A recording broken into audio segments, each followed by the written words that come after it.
Halo kaum intelektual sekalian. Wow, wow, wow, wow, wow. Gila banget. Ini berita yang sangat mengerikan coy. Ngeri banget pokoknya.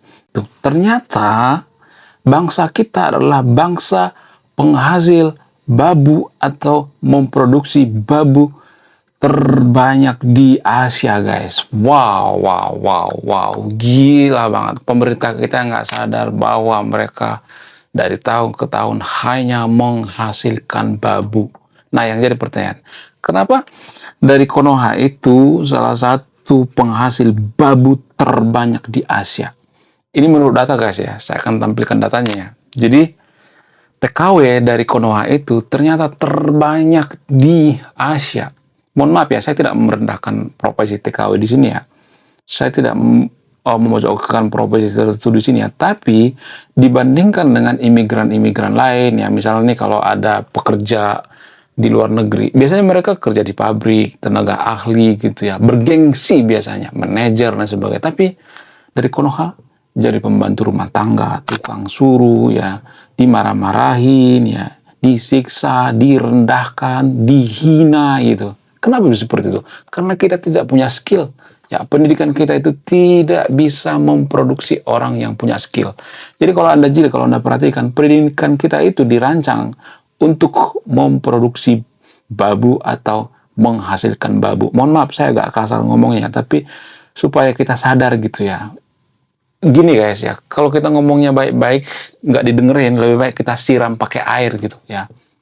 Kalau kita ngebangunin orang nggak bangun-bangun, lebih baik kita siram pakai air gitu. Jadi di video ini saya akan menyiram gitu, Anda yang nonton video ini, menyiram dengan ilmu pengetahuan. Dan ini saya riset bertahun-tahun guys. Ini bukan cuma riset sehari dua hari ya. Nah yang jadi pertanyaan, kenapa pendidikan kita itu memproduksi babu gitu ya, menghasilkan babu? Kenapa negara kita itu penghasil babu terbanyak di Asia? Apa alasannya? Apakah karena sudah takdir? Bukan takdir guys. Tapi alasan yang paling masuk akal itu adalah karena kita bukan negara sekuler. Lah, apa hubungannya? Pasti banyak yang berpikir bahwa saya itu ngarang ya.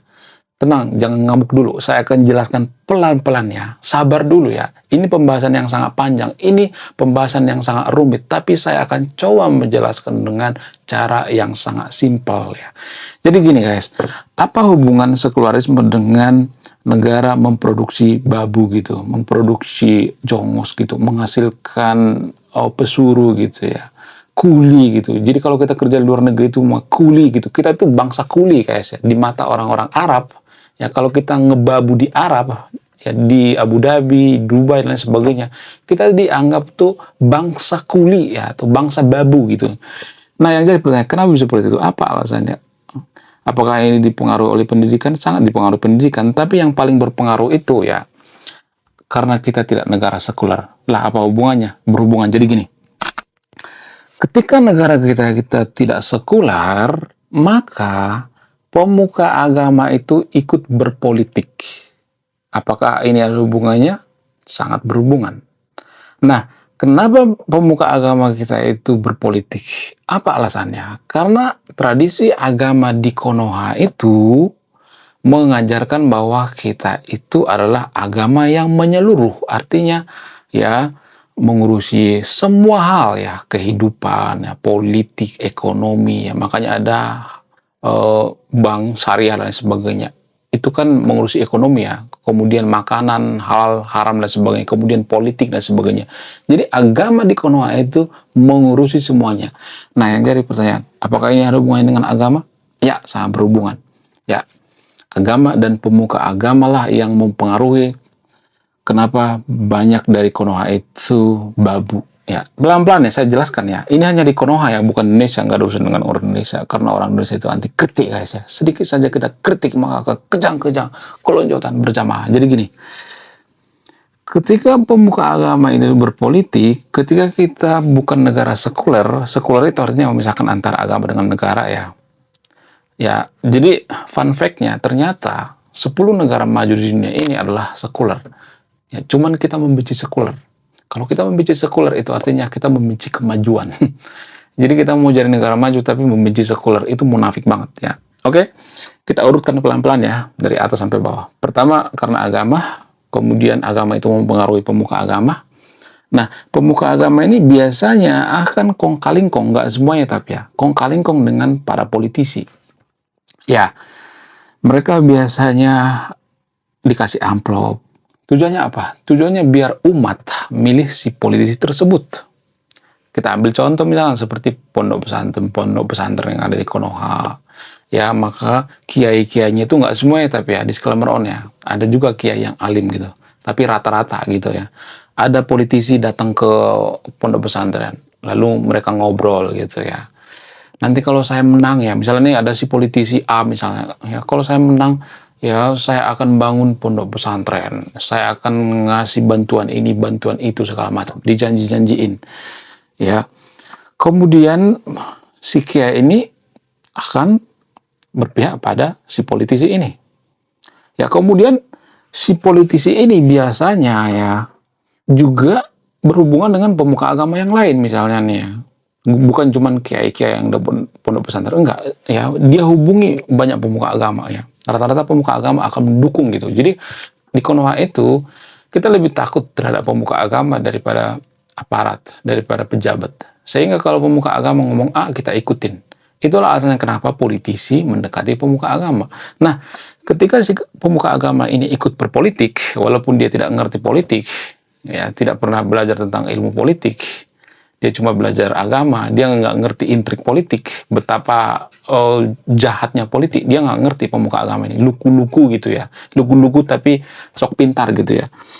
Lalu si politisi ini biasanya akan menang, kenapa? Karena didukung oleh pemuka agama.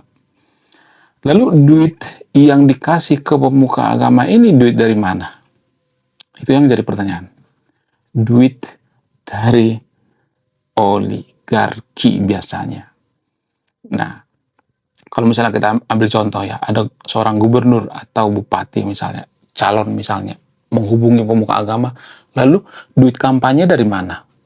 Dari oligarki, dari pemodal, biasa juga dari partai gitu ya. Ya, partai dan oligarki biasanya bekerja sama. Untuk apa? Untuk meloloskan seorang politisi. Nah, duit yang dari pemodal ini ya dikasih nih ya, modal untuk kampanye nih ya. Lalu duit yang dikasih kampanye ini dikasih ke pemuka agama. Pelan-pelan ya, saya jelaskan. Ini ada hubungannya dengan kenapa Konoha itu memproduksi babu gitu ya. Yang banyak menghasilkan babu gitu. Jadi, katakanlah misalnya ini modalnya ratusan miliar atau miliaran lah gitu ya, puluhan miliar gitu ya. Dimodali sama oligarki misalnya nih ya, dimodali sama partai misalnya, atau pinjam duit dari partai gitu ya. Oligarki sama partai biasanya kerjasama biasanya. Ya, kemudian ketika dia sudah menjabat jadi bupati, gubernur dan sebagainya, ya dia ngasih duit dulu nih ke masyarakat kan, serangan pajar gitu ya, kemudian pokoknya habis-habisan gitu ya, uang tim sukses ya, kemudian uang terima kasih ya, uang nyewa biduan ya, uang serangan fajar dan sebagainya. Pokoknya habis deh, habis-habisan ratusan miliar ya untuk jadi seorang gubernur atau bupati misalnya. Nah, ketika seorang politisi ini sudah menjabat, maka biasanya akan menempatkan orang-orang mereka di tempat yang sangat strategis. Biasanya di dunia pendidikan. Kadis itu dipilih oleh kepala daerah, guys, tanpa kalian sadar. Ya, orang-orang yang strategis di dunia pendidikan itu, yang milih itu para gubernur dan bupati ya. Itu wewenang daripada kepala daerah. Ya, orang-orang yang sangat-sangat strategis dalam dunia pendidikan. Biasa disebut dengan ya para direktur ya, kemudian PPTK dan lain sebagainya ya. Nggak semuanya tapi ya disclaimer on, dan ini juga hanya di Konoha, ini sangat sensitif ya. Biasa disebut dengan mafia jenderal lapangan gitu. Jadi mafia jenderal lapangan ini biasanya ditugaskan ya untuk mengurusi proyek-proyek pendidikan ya. Biasanya jenderal-jenderal mafia lapangan ini berhubungan dengan oligarki juga gitu. Jadi ada kerjasama tuh ya. Misalnya ini gubernur atau bupati gitu ya. Ya katakanlah gubernur misalnya nih ya, menguasai satu provinsi ya. Gubernur ini akan menempatkan kepala dinas pendidikan di tempat yang sangat strategis dan itu dipilih berdasarkan kedekatan, berdasarkan kepercayaan. Ya, kalau gubernur dipercaya dengan kadis, maka dia akan ditempatkan posisi strategis, dan kadis inilah biasanya yang bertanggung jawab memilih kepala sekolah, ya, kemudian posisi-posisi penting di dalam pendidikan, ngurusin proyek, apa segala macam, tanda tangan dan sebagainya. Nah, kalau misalnya nih si gubernur ini sudah kong kaling kong duluan dengan oligarki, maka si gubernur ini akan bekerja sama dengan kadis-kadis, ya, kepala dinas pendidikan. Jadi kadis-kadis ini tidak konsen memajukan pendidikan kita.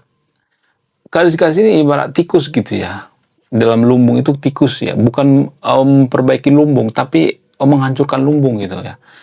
Kenapa bisa seperti itu? Saya pernah ketemu dengan mafia jenderal lapangan, guys. Ya, biasa disebut dengan mafia-mafia pendidikan gitu. Ya, kalau zaman sekarang ini mirip-mirip seperti yang bekerja sama dengan Chromebook ya. Kalau Anda familiar dengan Chromebook ya, ada tuh ya, ada markup dan lain sebagainya gitu. Saya pernah ketemu langsung gitu ya. Dia ngomong seperti ini, guys. Jadi kita nggak boleh ngomong melihat dari sisi hitam putih ya. Selalu ada sisi yang abu-abu. Jadi gini, dia bilang gini, ya saya makan cuma dipilih sama gubernur. Saya ditempatkan di posisi pendidikan itu tujuannya ya kalau ada proyek, ya saya minta fee-nya. Itu juga duitnya bukan ke saya setor ke atasan saya, ke gubernur, kepala daerah, dan lain sebagainya. Kenapa? Ya, kenapa gubernur itu mengharapkan duit dari proyek pendidikan gitu? Karena duitnya gede, ya. Karena APBN kita paling banyak itu ke pendidikan ya, berapa triliun tuh ya. Sehingga ya, ini lahan basah, pendidikan ini lahan basah, guys. Dan ketika gubernur itu sudah mengeluarkan banyak duit ya, pas pada kampanye tadi itu, maka para gubernur-gubernur ini akan berusaha ya, bagaimana caranya supaya modalnya balik gitu. Jadi dia menjabat juga sebenarnya tujuannya udah jelek untuk menghancurkan gitu. Dan orang-orang jenderal lapangan ini yang ditempatkan seperti kadis dan lain sebagainya, nggak semua kadis tapi ya, ada juga kadis yang bagus ya. Ya, atau pokoknya macam-macam deh ya, yang mengambil kebijakan gitu ya di dunia pendidikan, proyek apa segala macam gitu ya, perekrutan PNS segala macam gitu ya, atau naik jabatan dan sebagainya. Pokoknya yang ngurusin ya ada jenderal-jenderal lapangan ditempatkan oleh kepala daerah. Nah, biasanya mereka akan koordinasi dengan oligarki. Kalau misalnya ada tender gitu ya dalam pendidikan, maka yang pertama dihubungi itu adalah pemodal waktu si gubernur itu calon gitu. Oligarki gitu, biasa disebut dengan oligarki. Ya, akan memuluskan gitu ya, akan memuluskan usaha daripada oligarki ya. Mereka akan kerjasama ya, sekongkol dan sebagainya. Dan yang korban apa? Dunia pendidikan. Jadi mereka nggak fokus ngurusin pendidikan. Kenapa? Ya karena mereka pengen cepat balik modal gitu. Karena biaya kampanye yang sangat mahal gitu. Ini semacam peluang bagi oligarki dan bagi jenderal-jenderal mafia yang ada di lapangan. Ya, mafia-mafia pendidikan. Sehingga pendidikan kita itu hancur. Pelan-pelan yang saya jelaskan, nanti ada hubungannya. Nah, ketika pendidikan kita hancur, nggak peduli kurikulumnya mau gimana pun, nggak peduli mau pendidikan kita itu tidak berkompeten, nggak sesuai dengan pekerjaan di dunia nyata, nggak sesuai dengan industri dan lain sebagainya, bodoh amat. Ya, kepala daerah bodoh amat. Nggak semua kepala daerah, tapi rata-rata seperti itu ya. Mereka yang penting balik modal gitu ya. Ya, dibisnisin gitu, pendidikan dibisnisin ya. Yang para kepala daerah itu pengen balik modal ya. Kalau nggak ditekan sama oligarki gitu ya. Kemudian ya mereka tidak mengurusi pendidikan, ujung-ujungnya pendidikan hancur, ya pendidikan kita itu berantakan dan menghasilkan atau memproduksi lulusan-lulusan yang banyak pengangguran. Nah, ketika pendidikan kita sudah buruk, hancur, berantakan, maka lulusan kita itu banyak yang pengangguran, dan ketika mereka lulus, mereka nggak tahu mengapain gitu. Karena nggak punya skill. Kenapa nggak punya skill? Apa alasannya? Karena banyak duit yang dikorupsi, proyek, ya, markup dan sebagainya. Kepala daerah itu sibuk korupsi. Mereka nggak peduli dengan pendidikan. Sehingga lulusan-lulusan dari Konoha itu banyak yang jadi babu, terpaksa jadi babu ya. Kenapa? Karena nggak ada pekerjaan gitu, nggak ada lowongan gitu. Kemudian kalau misalnya ada lowongan kerjaan, mereka nggak punya skill gitu, nggak punya kemampuan gitu. Lalu mereka terpaksa jadi apa? Jadi TKW, ya, jadi budak di Arab gitu ya, jadi budak di Timur Tengah gitu ya, kemudian pergi ke Jepang gitu ya, pergi ke Malaysia dan sebagainya. Sangat mengerikan memang ya. Jadi awalnya ini semua dari mana? Dari pemuka agama yang berpolitik. Kenapa pemuka agama berpolitik? Karena kita bukan negara sekuler. Kenapa negara kita nggak sekuler? Karena agama di Konoha itu nggak mungkin disekulerkan. Karena apa? Karena mengurusi segalanya, mengurusi politik. Nggak bisa disekulerkan, nggak bisa dipisah. Jadi tampuknya, ujung dari semua masalah ini, kenapa di Konoha banyak bau itu adalah, ya simpulkan sendiri. Saya tidak akan menyimpulkan. Kalau saya menyimpulkan itu artinya saya berpihak. Anda yang memberikan kesimpulan. Kalau saya menyimpulkan itu artinya saya menghina kecerdasan yang nonton video. Karena saya yakin yang nonton video ini adalah kaum intelektual, orang-orang terdidik ya. Nah, kalau misalnya mengatakan, kok lu seakan-akan memojokkan agama tertentu ya, seakan-akan menyalahkan agama. Enggak, saya enggak menyalahkan agama. Saya menyalahkan masyarakat kita. Ya, yang bisa mengatur agama itu sebenarnya masyarakat. Masyarakat yang apa? Yang berpikir kritis. Nah, tantangannya adalah justru ini semacam lingkaran setan gitu. Masyarakat yang tidak berpikir kritis dipadu dengan agama yang mengharamkan berpikir kritis, maka ini akan semacam lingkaran setan. Ya, ditambah dengan IQ yang setara gorila, ya kemudian dipadu dengan masyarakat kita tuh banyak yang kekurangan gizi, maka ini semacam kombi maut gitu ya. Jadi pada hakikatnya negara kita itu banyak menghasilkan babu itu karena dipengaruhi oleh tradisi dalam beragama. Saya tidak menyalahkan agamanya, tapi tradisi. Tradisi dalam beragama di Konoha itu, ya para pemuka agama berpolitik. Ya, ketika pemuka agama berpolitik, maka ini adalah kehancuran suatu negara tanpa kita sadari, sehingga menghasilkan lulusan-lulusan, yaitu lulusan yang pekerjaannya itu kuli, ya babu, ya jongos dan lain sebagainya.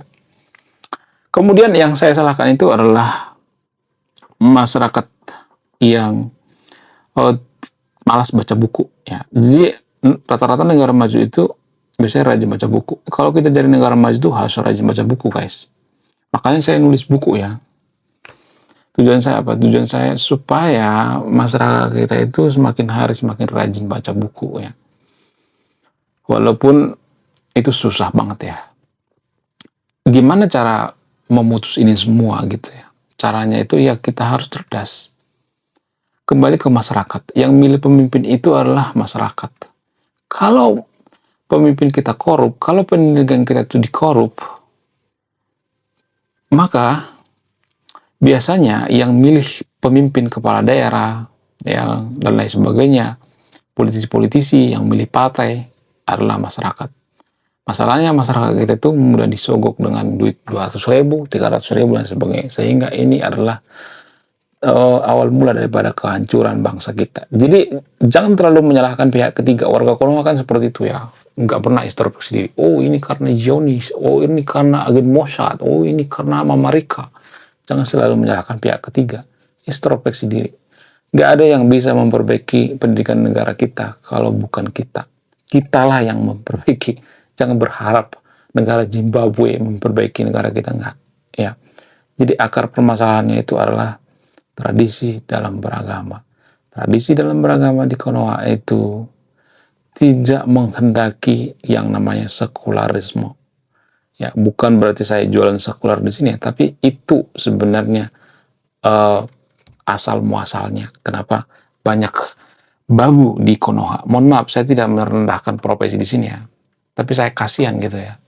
Kasihan sama masyarakat Konoha itu dihina di luar negeri ya. Ya, disiksa ya, dikata-katain, direndahkan. Karena apa? Karena pendidikan kita rusak. Rusak karena apa? Karena kita tidak menyadari dan kita tidak mau bayar harganya untuk memperbaiki. Ya, semoga yang nonton video ini bisa memperbaiki. Jangan berharap sama orang lain. Warga Konoha kan gitu ya, dikit-dikit berharap sama orang lain. Kita itu seperti menganut yang namanya Cinderella Complex. Makanya ada kisah-kisah seperti serat Darmo Gandul, ya, kemudian ramalan Joyoboyo gitu. Kenapa hal seperti ini muncul? Apa alasannya? Karena kita itu selalu berharap sama orang lain. Jangan berharap sama orang lain, berharaplah sama diri kita sendiri. Kitalah pahlawan yang sebenarnya. Kitalah yang bisa memperbaiki negara ini. Ya, seburuk-buruknya negara ini, yang bisa memperbaiki adalah kita. Siapa lagi kalau bukan kita? Ya, jadi musuh yang sebenarnya bangsa kita itu adalah kebodohan, bukan oligarki. Oligarki itu hanya mencari peluang. Kalau kita tetap bodoh, maka oligarki tetap berjaya. Kenapa di Konoha itu banyak orang yang korupsi? Karena kita tidak berpikir kritis. Kita mentolerir karena kita bodoh. Ya, ujung-ujungnya karena kita bodoh. Yang saya salahin di sini adalah karena kita bodoh. Oke, sekian video ini. Terima kasih sudah memahami. Silahkan buka sendiri. Saya kaum intelektual, salam nasional.